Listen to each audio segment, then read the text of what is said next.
دەبینە قۆناغی پرساندن. بەهۆی نادیاری بڕی نەوتی فرۆشراو، داهاتی نەوت بڕی ئەو نەوتەی پێشوەختە فرۆشراوە، گرێبەستی کۆمپانیاکانی خزمەتگوزاری ئەوەی پەیوەندیدارە بە پرۆسەی دەرهێنان تا گواستنەوە تا فرۆشتنی نەوت،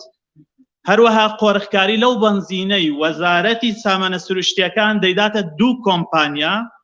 لێپێچینەوە و چاودێری لە دۆسیەی نەوتمان گەیاندە قۆناغی پرساندن. بەڕێزان، دوای چەندین بە دوواداچوونی پەرلەمانی بە ڕێگەی جیاجیا،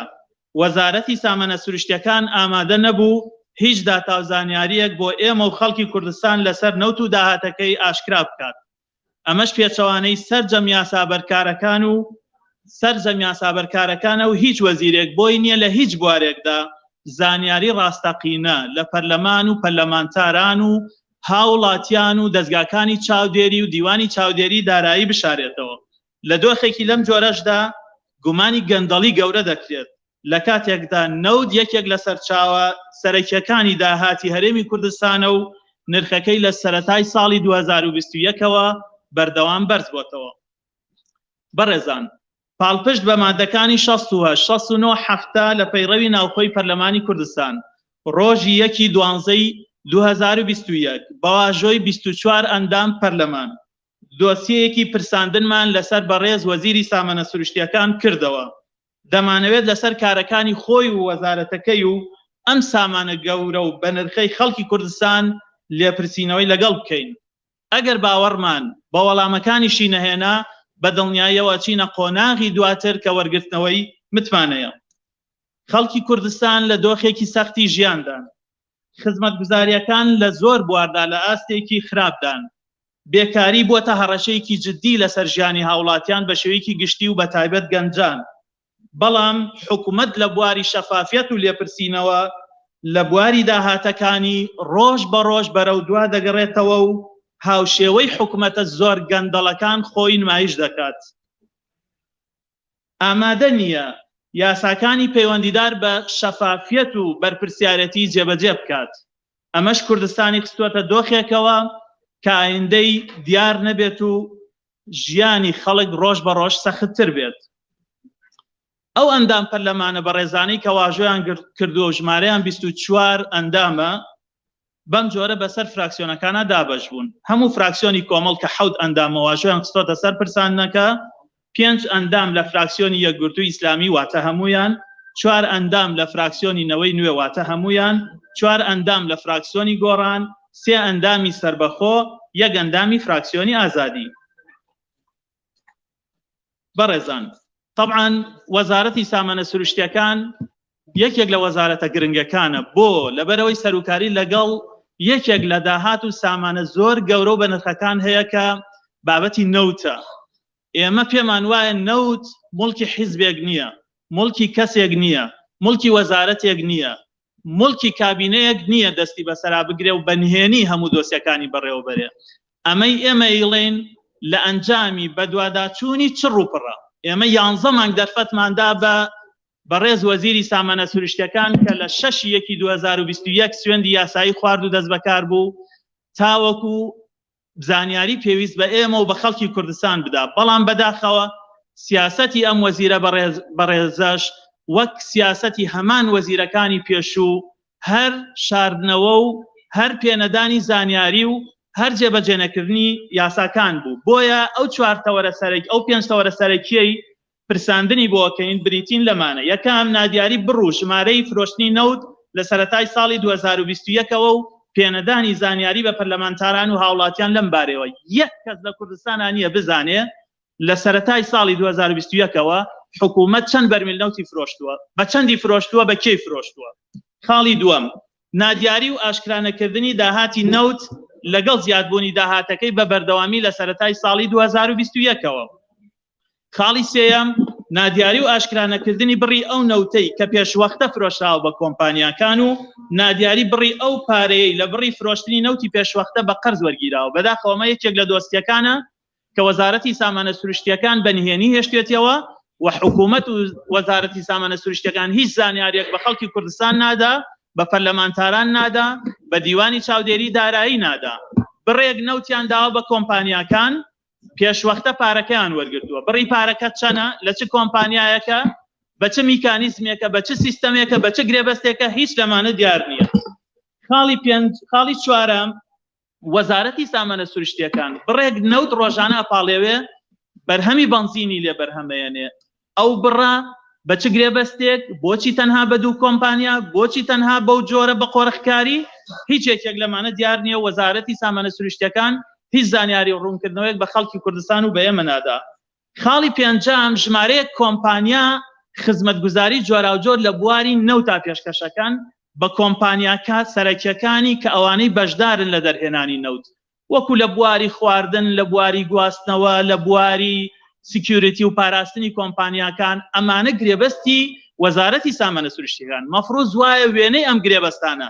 لای پەرلەمان و پەرلەمانتاران هەبن بە تایبەت لیژنە معنیەکان بە تایبەت لیژنەی دارایی لیژنەی سامانە سروشتیەکان لای هیچ کەس نین. لای دیوانی چاودێری دارایی هەبن بۆ چاودێریکردنی لای دیوانی چاودێری دارایی نین. واتە ئەم ملاحەزانەی ئێمە ملاحەزەی دیوانی چاودێری داراییە کە بەپێی یاسا تاکە دامەزراوەیە بەرپرسیارە لە چاودێری هەر گرێبەستێک و هەر کارێکی ژمێریاری و دارایی لە کوردستانە. یەکێکتر لە کێشەکانەوەیە کە تا ئێستا دەسەڵات ڕێگە نادا دیوانی چاودێری دارایی بەپێی بەرپرسیارەتی خۆی وردبینی لە دۆسیەی نەوتا بکە. لە کاتێکە دیوانی چاودێری دارایی مکەلەفە بەرپرسیارە بەم ئەرکە گەورە و گرنگە. ئێمە ئەم قسانەمان لەکوێوە هێناوە بێگومان ئەم قسانە تەنها قسە نین و تەنها زانیاریەک نین لە میدیاکانەوە بە خەڵکی بدەین. ئەوە بەردەوام ئەنجامی بەدواداچوونە. لە ماوەی ڕابردووە 1 ساڵی ڕابردووە لە ڕێگەی 23 دۆسیەی سەرەکی و پرسیار و بەدواداچوونەوە کە 97 پرسیاری لاوەکی و بەدواداچوونیان لە خۆ گرتووە کە هەر هەمویان بە ژمارە بە بەڵگە کە هاوپێچی پرساندنەکە کراون چونکە هیچ پرساندنێک نابێ پێشکەش بکرێ ئەگەر بەڵگە و دۆکومنت و زانیاری لەگەڵ نەبێت. ئێمە هەموو بەڵگە و زانیاریەکانمان هاوپێچ کردووە پرسیارمان کردووە لەسەر نەوت چەند بەرمیل ئەم مانگە دەرهێنراوە بە کێ فرۆشراوە بە چەند فرۆشراوە پرسیارمان کردووە لەسەر بۆری نەوت پرسیارمان کردووە لەسەر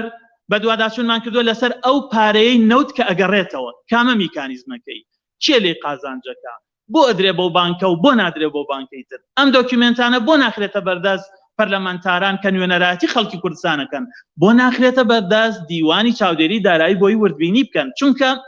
ئێوە زۆر جارە بینن وەزیرە بەڕێزەکانیانە بەردەم کەناڵەکانی میدیا ئەڵێن داهاتی نەوت زیاد بووە بەس ئەو قسە هیچ قیمەتێکی نییە هیچ بەهایەکی یاسایی نییە چەند بوو بە چەند داهاتی گومرگ زیاد بووە چەند بوو بە چەند ڕقەمەکان ڕۆژ بە ڕۆژ ساڵ بە ساڵ مانگ بە مانگ ئەبێ بچنە بەردەستی خەڵکانێک کە پسپۆڕن لە وردبینیکردن کە دیوانی چاودێری داراییە بەداخەوە حکوومەتی هەرێمی کوردستان دیوانی چاودێری دارایی لە ناو بیناکانی خۆیان وەکو سجن کردووە لە ڕووی ئیشەوە چکە کە تۆ دۆکیومنتی نادەیتێ بەڵگەی نادەیتێت تا ئەوان لەبری خەڵکی کوردستان لەبری هەمومان وردبینی تیا بکەن پیشانمان بن چەندەی حەقا چەندەی ناحەقا گەندەڵی لە چه ئاستێکی مەترسیدارایە هەر بۆیەش بەردەوام ڕۆژانە کاتێک نەوت بە $10 فرۆشرا دۆخی خەڵکی کوردستان هەر نزیک بوو لەوەی کە ئێستا هەیە لە بازاڕە جیهانیەکانە بە $70-80 فرۆشتێ لانی کەم نەوتی هەرێمی کوردستان بە نزیکەی $62 فرۆشتێ. هەموو بەڵگەکانیشمان طبعاً هاوپێچ کردووە زانیاری تەفاسیلیشی تایە چاوەڕوانیمان ئەوەیە دەستەی سەرۆکایەتی پەرلەمان ئەمە بەڵگەکانە هەر هەموو بە زوویی وەزیری بەڕێز بانکاتە پەرلەمان بۆی لەسەر مافی خەڵک قوتی خەڵک سامانی خەڵک لێپرسینەوەی لێ بکەین بەڵگەی سەیری تایە من لە مانگی 3 پرسیاری داهاتی نەوتم بەیەکەوە لە یەک کاتە لە وەزیری ناو سامانە سروشتیەکان کردو لە وەزیری داراییش کردووە وەزیری سامانە سروشتیەکان ئەڵێ پرسیار لە وەزیری دارایی بکە هەمان مانگ هەمان پرسیار هەمان وەڵام وەزیری داراییش ئەڵێ پرسیارەکەت لە وەزیری سامانە سروشتیەکان بکە حکوومەتە بێ بەم جۆرە مامەڵە لەگەڵ پەرلەمانەکەی بکە کە نوێنەراتی خەڵکی کوردستانەکە ئەمە بەڵگەی بوونی گەندەڵیەکی گەورەیە لە بواری داهات و خەرجەکان لە کوردستانە دڵنیا بن هەموو زانستەکانی سیاست کارگێڕی ئابووری دارایی هەر هەموو تەئکید لەسەرەوەکەنەوە هەر کاتێک شاردنەوە لە هەر دۆسیەکە هەبوو بە دڵنیایەوە شتانێک هەن کە حکوومەت نایانەوێت خەڵک بیزانێت شتانێک هەن ناڕەوان شتانێک هەن بەپێی یاسانین لە کاتێکە ئێمە لە هەرێمی کوردستان 2 یاسامان هەیە بابەتی پەیوەندیدار بە نەوت کۆنتڕۆڵەکە یاسای ژمارە 21 کە پەیوەندیدارە بە وەزارەتی سامانە سروشتیەکان ساڵی 2007 یاسای 22 ساڵی 2007 نەوت و گاز ئەنجومەنی هەرێمی نەوت و گاز پاشان یاسایەکی ترمانەیە ساڵی 2015 تایبەت بە سندوقی کوردستان بۆ داهاتە نەوتەکان 5 دانە ساڵە تا ئێستا ئەو سندوقە دروست نەکرا لە کاتێکە ئەم کابینە خۆی بەڵێنی دروستکردنی ئەو سندوقەیدا ئێمە لەسەر بەدواداچوونەکان بەردەوامە بین و لەسەر ئەم دۆسیەیە کە مافی خەڵکە ئەمە ئەرکی ڕاستەقینەی پەرلەمانتارە بەڕێزان ئەمەی من ئێستا بە 5 دقەی خەمە بەردەستیەوە ماندووبوونی 1 دانە ساڵە دۆکیومنتە فەرمیەکان لە ڕێگەی پەرلەمانی فەرمیەوە پاشان لە ڕێگەی چاودێری کۆمپانیەکانی ناو میدیاکان میدیا جیهانیەکان تا گەشتوینە تا ئەنجامە و ئەگەر نایمە ناتوانین دۆسیەی پرساندن بۆ هیچ وەزیرێ بکەینەوە کە بنەمایەکی نەبێت کە بەڵگە و دۆکیومنتمان نەبێت بەداخەوە ئێمە لە کوردستانە لەبری ئەوەی داهاتی نەوت پارەی نەوت باسی نەوت قەرزی نەوت لە وەزیری سامانە سروشتیەکان لە بەڕێزان سەرۆکی حکومەت و جێگری سەرۆکی حکومەت لە ئەنجومەنی هەرێمی نەوت و گاز کە 5 بەڕێستیای ئەندامن وەرگرین لە کۆمپانیەکانی نەوتی وەرەگرین کۆمپانیای بیانی کە لە کوردستانەوە بەرهێنانەکە لە بواری نەوتە راپۆرت بڵاوەکاتەوە ئەو ئەم ساڵ حکومەتەوەنە پارەی دام ئەی حکوومەتی هەرێمی کوردستان بۆ بە خەڵکەکەی خۆتی ناڵی بۆی شاریتەوە لە خەڵک نهێنی شاردنەوە لە چیایە بە دڵنیاییەوە ئەگەر گەندەڵی لە دۆسیەی نەوت و دۆسیەی داهات و دۆسیەی خەرجەکانان نەبێت هەموو داهاتەکان قابلی ئاشکراکردنن چونکە ئەمە مەبدەئی شەفافیەت و لێپرسینەوەیە کە چەندین یاسا جەختی لێ ئەکاتەوە و لە هەرێمی کوردستانە یاسای پێویستیشمان هەیە بۆ ئەو بابەتە من بە خێرایی پوختەیەک بە زمانی عەرەبی بۆ ڕۆژنامە نووسە خۆشەویستانەی کە لێرەن بە زمانی عەرەبی ئەخەمە ڕوو پاشان ئەگەر پرسیارێکیش هەبوو لە خزمەتتانە. بسم الله الرحمن الرحيم. حول انعدام الشفافية في ملف النفط وإيراداته لقد وصلنا إلى مرحلة الاستجواب وزير الثروات الطبيعية بسبب عدم الشفافية في مقدار النفط الصادر وإيراداته ومقدار النفط الصادر الذي يباع مسبقا وعقود الشركات الخدماتية في مجال النفط واحتكار في البنزين الذي سلم الوزارة للشركتين لقد وصلنا إلى مرحلة استجواب سيد وزير الثروات الطبيعية في حكومة إقليم كردستان بعد اتخاذ متابعات برلمانية حول هذا الموضوع بطرق مختلفة. وزارة الثروات الطبيعية لم تستعد بكشف المعلومات المتعلقة بنفط وإيراداتها لنا ولشعب كردستان وهذا مخالف لجميع القوانين المعدة وليس لأي وزير ولا وزارة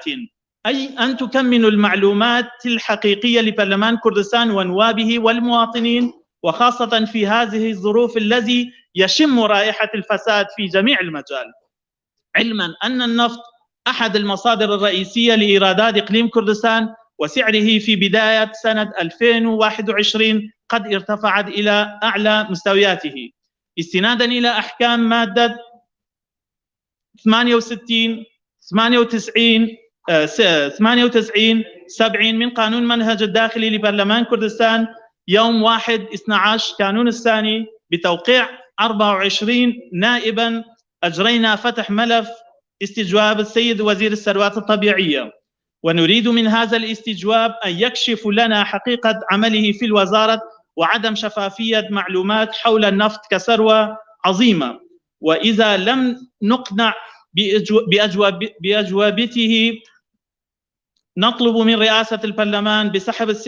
بسحب الثقة لوزير كمرحلة برلمانية أخيرة لمراقبة ومحاسبة أعمال الوزارة. اليوم يعيش شعب كردستان في مرحلة صعبة من الحياة الخدمات في أغلب المجالات في أسوأ حالتها والبطالة من أخطر المشكلات التي يعاني منها الشباب والحكومة في مجال الشفافية في إيراداتها ترجع إلى الخلف يوما بعد يوم ولم تستعد بتنفيذ القوانين المرتبطة بالشفافية وهذا قد وضع كردستان في مأزق الذي لا يرى شعبها مستقبله وحياة الإنسان في أصعب حالاتها وشكرا. كيف رسالة لخدمتنا؟ بلى بەڵێ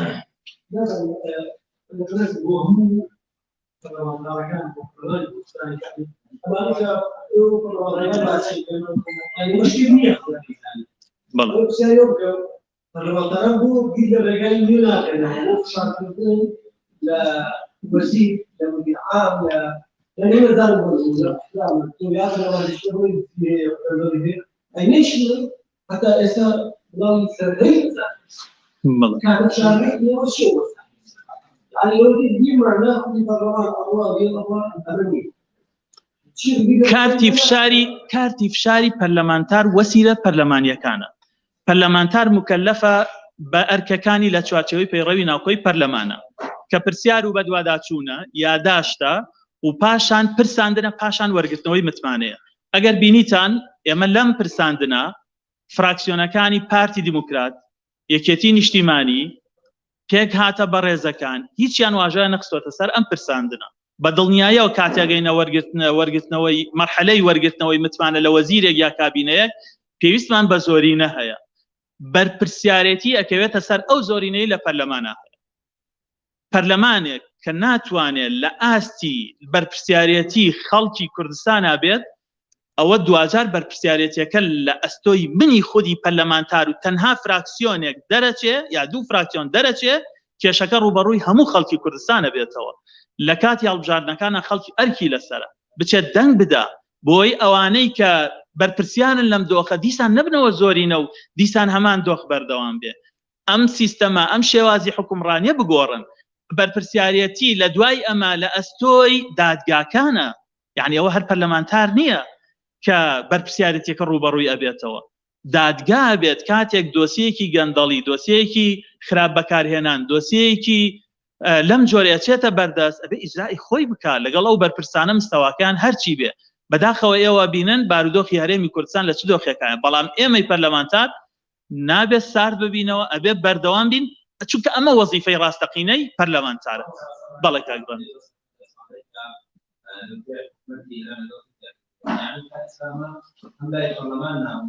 مش لاقي خلق سياسي كان نعونا بس شلون دعوات شفنا مع دعوة أو بس ما خويه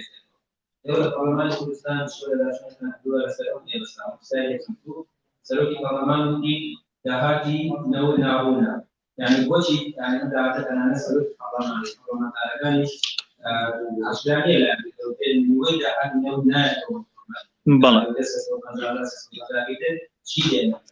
طبعا سەبارەت بە گرێبەستی باسەکرێ 50 ساڵە و کەس نازانێت چۆنە لەوە چه یەک دوو کەس سێ کەس بیزانن ئێمە بە دوواداچوونمان کردووە بەداخەوە حکوومەت لەم بوارە زانیاری نادا ئەم بە دوواداچوونانەی کە کردومانن هەر هەمویان لەگەڵ یەک شەخص نییە لەگەڵ سەرۆکی ئەنجومەنی وەزیران لەگەڵ وەزیری سامانە سروشتیەکان لەگەڵ ئەنجومەنی هەرێمی نەوت و گاز لەگەڵ وەزیری دارایی تەنها گەڕانە بۆ پارە و قوتی خەڵکی کوردستان ئێمە پێمان وایە نەوت مڵکی خەڵکی کوردستانە مڵکی حیزبێک نییە مڵکی شخصێک نییە مڵکی کابینە و حکوومەتێک نییە ئەو نەوتە بەرهەمی خوێن و ئێسک و پروسکی باو باپیرانمانە بەرهەمی خوێنی کەسوکاری شەیدانە بۆیە ئێمە سوورین لەسەر کەشفکردن و ئاشکراکردن و گەڕانەوەی پرۆسەی نەوت بە هەر هەموو بوارەکانیەوە بۆ سکە ڕاستەقینەکەی سکە نیشتیمانیەکەی سکە یاساییەکەی بەڵام ئێمە بە چ دەرەنجامێکەکەین ئەوە پرسیارێکە ئەبێت تاک بە تاکی خەڵک لە هەرێمی کوردستانە بە دوای وەڵامەکەی هەبگەڕێ جهدکە طبعا بەرپرسیارەتی تەنها لەسەر وەزیری سامانە سروشتیەکان نییە لەم بوارە ئێمە تەنها لەسەر کارەکانی وەزیری سامانە سروشتیەکان پرسیارمان کردووە گەنا هەر گرێبەستێکی 50 ساڵە هەبێ و گرێبەستی کۆمپانیاکان کە بۆ جۆرە خراپە کراون کابینەکانی پێشوو ئەنجومەنی هەرێمی نەوت و گازی پێشوو لێ بەرپرسە نەگەم وەزیرە گەر دقەتان دابێ ئەو پێنجتەوەرەی لەسەر ئەم وەزیرەمان کردوتەوە ڕێک بزەبت خودی ئەم وەزیرە لێ بەرپرسن لە ماوەی ئەم ساڵەی ڕابردووە و ئەگەرنا ئەنجومەنێکی هەرێمی نەوت و گاز کە ئێستا هەیە پێک هاتووە لە بەڕێزان سەرۆکی حکوومەت جێگری سەرۆکی حکوومەت وەزیری دارایی وەزیری پلاندانان وەزیری سامانە سروشتیەکان ئەم پێنجە بەرپرسن لە دۆسیەی نەوت کە هەرسێ هێزەکەی پێگەنەری حکوومەتی تایە گۆڕان یەکێتی پارتی و هەرسێکیان مەسئولن لەم فەوزایی کە لە بواری نەوتا هەیە لەم نادیاری داهاتە لەم بارودۆخەی خراپەی ژیانی خەڵک کە ئەگەر داهاتی نەوت و داهاتەکانی تر ئاشکرا ببن بە دڵنیاییەوە ئێستا حکوومەت توانای ئەوەی هەیە هەموو ئەو کێشانەی کە ئێستا بوونەتە کێشەی سەرەکی خەڵک وەکو دامەزراندن و ڕەخسانی هەلیکار بۆ گەنجان، دامەزرانی فەرمانبەرانی گرێبەست، مامۆستایانی وانە بێژ، یەکەمەکانی زانکۆ و لە زۆر بواری تریش. معقول نییە تۆ لە وڵاتەکەی خۆتا ڕۆژانە 470,000 بەرمیل زیاتر نەوت بفرۆشی، کە سوکاری شەهید 1 بەرمیل نەوتی لە ساڵێکا پێڕەوانە بی بە 3 ساڵیش، لە 3 ساڵی ڕابردووە و بنزینیش ئێوە بینن حاڵەکە لە چ بارودۆخێکایە. بەڵە فەرموو گیان.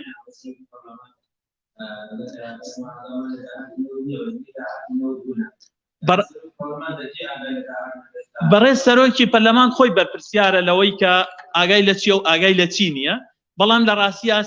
بەڕێز سەرۆکی پەرلەمان ئێستا ئەرکی لەم پرسانەی ئێمە ئەرکێکی گەورەیە، ئەویشەوەیە بە پێی پەیڕەوی ناوخۆ پرۆسەی پرسانەکە باتە پێش بۆی بۆ خەڵکی کوردستان ڕوون بێتەوە چێ لەگەڵ ئەم سیستەمە خراپەی بەڕێوە بردنەوە تاکەی بەم جۆرەش بەردەوامە بێ. بەڵێ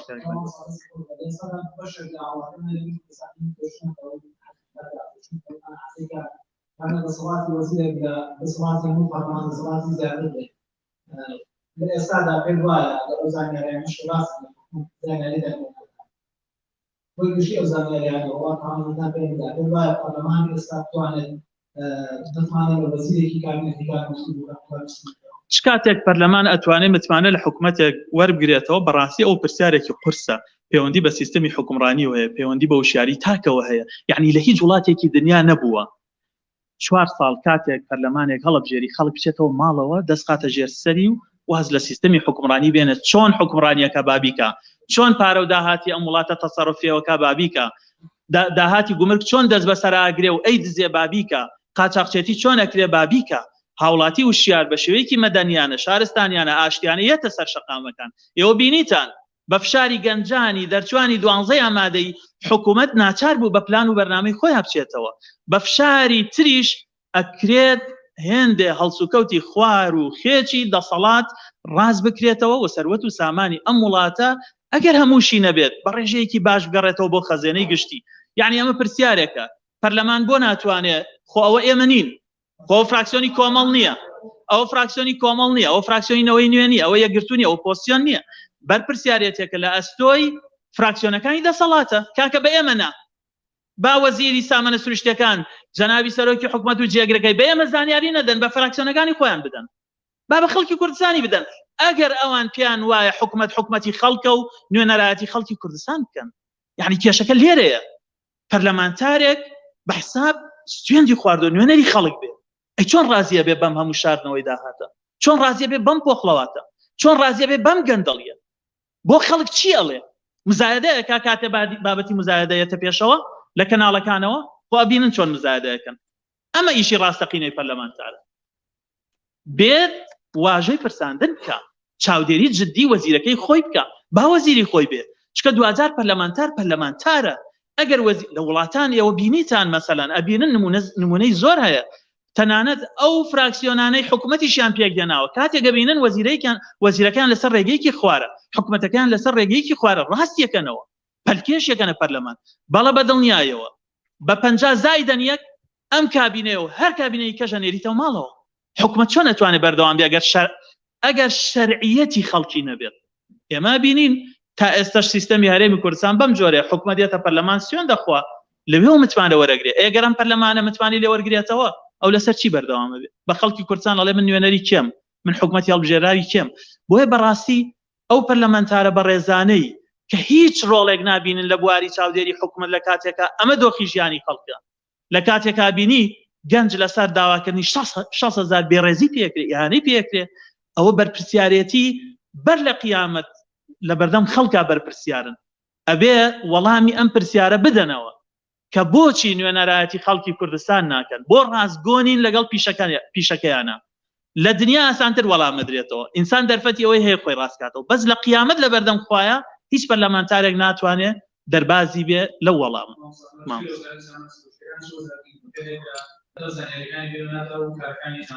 تەواو ئێمە یەک بە یەک بۆ زانیاریتان لەگەڵ هەر وەزیرێکی بەڕێز بگەینە ئەو قۆناغەی کە پرسانی بۆ بکەین نەیکەین. وەزارەتی دارایی یەکێک لەو وەزارەتانەی کە ناشەفافە، داهاتی دیار نییە، خەرجی دیار نییە، یەک فەوزایەکە ئەو سەری دیار نەبێ، ڕقم و داتای نییە، بەڕێوەبەرە گشتیەکان لەگەڵ جەنابی وەزیر تەنسیقی نییە، زانیاری ناداتە دیوانی چاودێری دارایی بەدڵنیاییەوە مەلەفی داهاتوومان لەسەر وەزیری دارایی ئەبێت ئەگەر بەو جۆرە هەڵسوکەوت کاو بەردەوام بێ و ئێمە سەرقاڵی کۆگرنەوەی دۆکومنت و زانیارین بۆی ئەو وەزیرانەی کە بەم جۆرە هەڵسوکەوت لەگەڵ مڵک و ماڵی گشتی و بەرپرسیارەتەکەیان ناکەن پرساندنیان بۆ بکەین. دوجار ئەوە بەرپرسیارەتی ئەو پەرلەمانتارانەیە کە کاتێک کەناڵەکان لە بەردەمیانە ڕیزە بن چۆن خەڵک پێی خۆشە ئاوا قسەکەن، بەڵام کاتێتە سەر پرۆسەیەکی جددی چاودێری ئامادەنین یەک واژۆش بکەن لە کاتێکە خۆیان زۆر باشە زانن ئەمە چەند حەقیقەتە ئەم پرۆسەی پرساندنە. زۆر سپاس، هەموو لایەک بەخێر بن.